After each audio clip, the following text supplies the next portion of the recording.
Madame, Monsieur, bonjour et soyez les bienvenus sur RTI 1. Pour commencer, l'actualité en Côte d'Ivoire, le Premier ministre Patrick Achi a reçu en audience hier la présidente directrice générale du Fonds d'investissement climatique.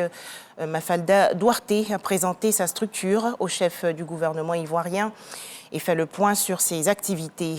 Les entretiens se sont déroulés à la primature dans la commune du Plateau.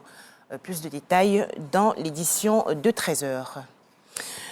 Direction à l'épée dans la région sud du pays, des machines à coudre et autres équipements pour salons de coiffure offerts récemment à 70 femmes. C'est un don de la Fédération des organisations non gouvernementales de développement.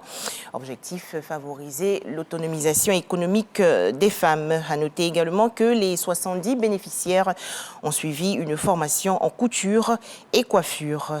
Les précisions dans ce reportage de Didier Nguessan.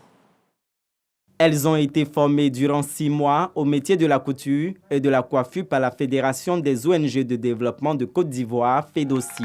Ces femmes de la commune d'Alépé reçoivent des kits d'installation composés pour les unes de machines à coudre et accessoires et de coiffeuses et outils pour les autres. Aujourd'hui, on voit que vraiment ce qu'ils ont dit, c'est réalisé.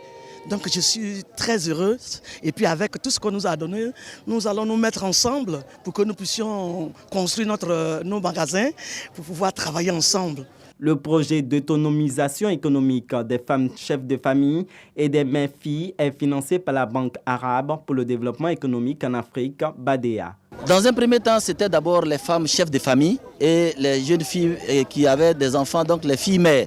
Mais il y a eu des cas spécifiques où il y a des femmes qui, bien qu'elles ne répondent pas clairement à ce critère, ont des besoins réels d'autonomisation.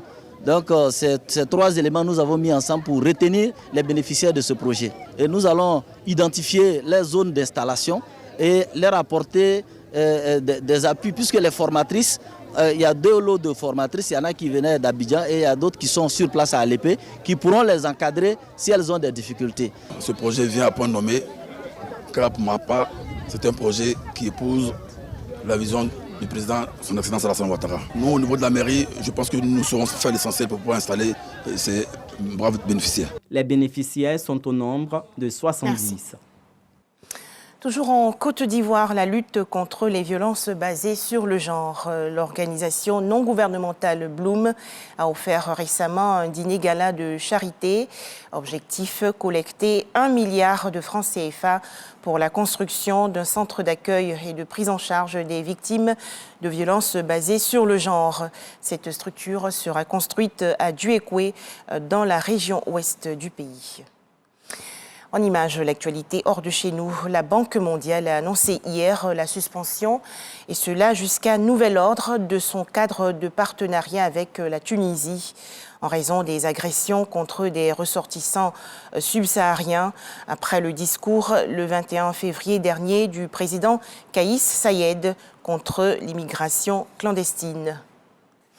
Un mot à présent sur la présidentielle de mai prochain en Turquie. L'alliance de 6 partis de l'opposition a désigné hier Kemal Kılıçdaroğlu, le leader de sa principale formation, pour affronter le chef de l'État, Recep Tayyip Erdogan, au pouvoir depuis 20 ans.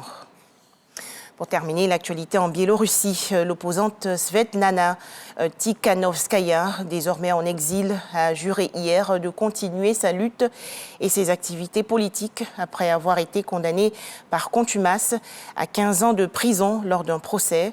L'opposante biélorusse a qualifié cette affaire de farce et de vengeance personnelle du président Alexandre Loukachenko.